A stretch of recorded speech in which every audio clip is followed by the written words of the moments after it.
Harta Gus Yakut naik drastis jadi 11 miliar rupiah setelah jadi Menteri Agama.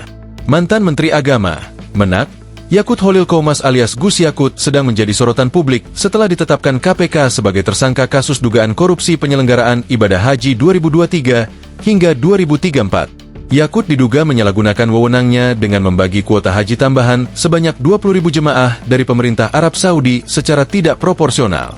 Akibat perbuatan tersebut, negara ditaksir mengalami kerugian lebih dari 1 triliun rupiah.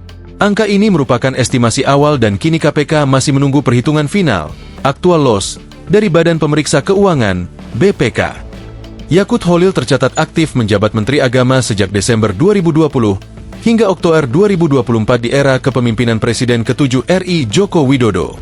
Sebelumnya, ia merupakan anggota Dewan Perwakilan Rakyat, DPR, RI periode 2014 hingga 2019. Pada saat masih menjadi anggota DPR RI, Yakut Holil tercatat memiliki harta kekayaan sebesar 936 juta rupiah pada tahun 2018. Hal ini diketahui dari catatan laporan harta kekayaan penyelenggara negara, LHKPN, KPK. Harta terbanyaknya kala itu berasal dari alat transportasi dan mesin senilai 882 juta rupiah. Pada saat awal menjabat menjadi Menteri Agama, harta Yakut Holil Qomas naik menjadi 11,1 miliar rupiah pada laporan 31 Maret 2021. Dengan begitu, harta Yakut naik drastis hingga 10 miliar rupiah.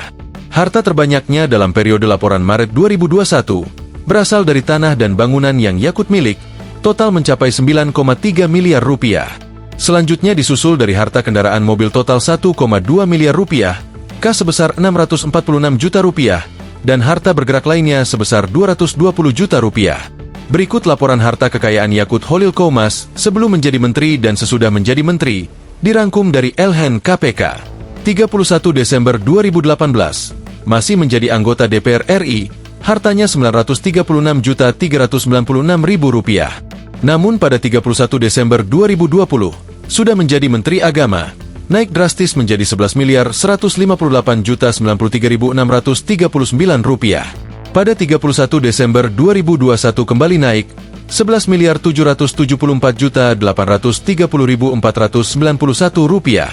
31 Desember 2022 12.832.845.250 rupiah. 31 Desember 2023 12.832.5.102 rupiah. 20 Januari 2025 13.449.729.733 rupiah.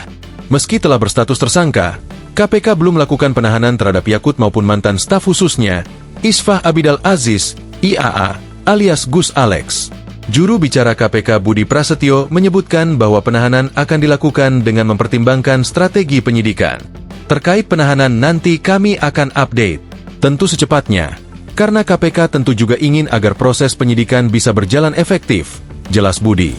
Penyidik saat ini masih fokus melengkapi berkas perkara, termasuk menelusuri aset recovery, dan menunggu hasil audit BPK sebelum melangkah ke tahap penahanan. Download Tribun X sekarang, menghadirkan lokal menjadi Indonesia.